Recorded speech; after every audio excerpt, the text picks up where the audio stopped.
শুনেছি, আমি আজ একটা ইন্সপিরেশন এসেছিলাম একটা ইংলিশ ভার্সনের একাডেমিক স্বীকৃতি আহ্বানের উদ্দেশ্যে আসছিলাম। সেখানে আমি প্রতিটি কক্ষ আমি ঘুরে ঘুরে দেখেছি।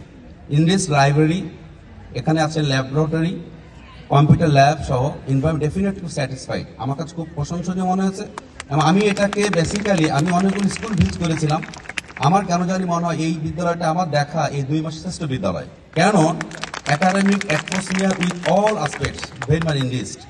এই জন্য আমি বোর্ডের চেয়ারম্যান বলেছিলাম যে স্যার, আমি যে ইন্সপিরেশন যাচ্ছি এটা কি হবে আমি জানি না, তবে আমার যেহেতু জুডিশনের মধ্যে আছে আমি এটা ইন্সপিরেশন পজিটিভ রেজাল্ট দিয়ে আসবো। তা কিভাবে যাচ্ছ তুমি, পজিটিভ কিভাবে দিচ্ছ? রিপোর্ট না করে কিভাবে পজিটিভ যাচ্ছে? আমি কেন যাচ্ছি? কারণ আমার ছোট ভাই এখানে পড়াশোনা করেছে। He is doctors of Khulna medical college, তার Mrs of Khulna medical doctor, এবং আমার সামনে আছে মুজাহিদ, আমার ছোট ভাই বলা যায়। এর সব এই ক্যান্টনমেন্ট কলেজের ছাত্র। আমার একটা ভাগ্নের পড়াশোনা এখন ডিডি হিসাবে আছেন বাগেরহাটে। সো এখানে অনেক স্বনামধন্য ছাত্র বেরিয়েছেন যারা দেশের প্রত্যন্ত অঞ্চলের প্রত্যেক জায়গায় সুন্দরভাবে সার্ভ করতেছে এবং তারা কান্ট্রিকে দিচ্ছে।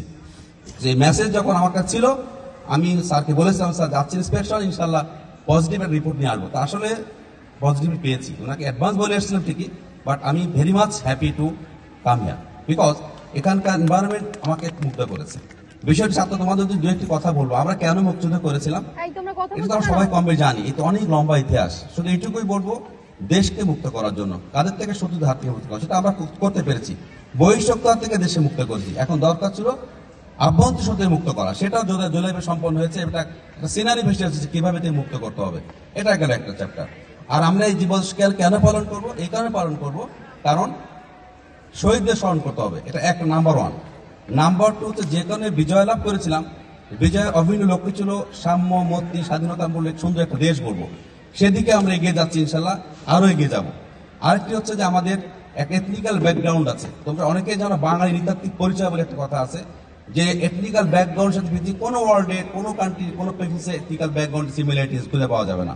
তো আমাদের কালচার, আমাদের এইম, আমাদের মিশন ডেফিনেট অন্যতে একটু ডিফার করবে, but our limitation, our total resource limited. So আমাদের এই লিমিটেশনের মধ্যে থেকেই আমাদের এই অর্থনৈতিক সাম্য, স্বাধীনতা, মৈত্রী সবগুলোকে একত্রিত করতে হবে। এবং করলে কি হবে? আমাদের নৃতাত্ত্বিক ব্যাকগ্রাউন্ডে ফুটে উঠবে, আমাদের কালচার ব্যাকগ্রাউন্ড ফুটে উঠবে, আমাদের ইতিহাসটা ব্যাকগ্রাউন্ড চোখের সামনে ভাসবে। আরেকটি বিষয় বলি, আমার কর্মযোগ অনেক বড়। আমার 4500 প্রতিষ্ঠানকে আমাকে ইন্সপিরেশন করতে হয়। ইন্সপিরেশন শব্দ অনেক বড় একটা শব্দ। বেসিক্যালি ইন্সপিরেশন শব্দের সাথে আমার কাজের কোনো খুব বেশি মিল খুঁজে পাওয়া যায় না। কারণ আমার দেখা দ্বারা বছর অ্যাকাউন্টস, আমাদের একাডেমিক অ্যাটমসফিয়ার, আমাদের টিচিস ইন্টারপার্সোনাল রিলেশনশিপ সহ সবগুলো বিষয় আমার দেখার এখতিয়ারের মধ্যে, কিন্তু আসলে সম্ভব হয় না। 3 দিন বা 4 দিন অফিসের ফাইল এত প্রেশার যে একটি বিদ্যালয় স্থাপন শুরু করে একবার চূড়ান্ত একাডেমিক সম্পূর্ণ আমার হাতে।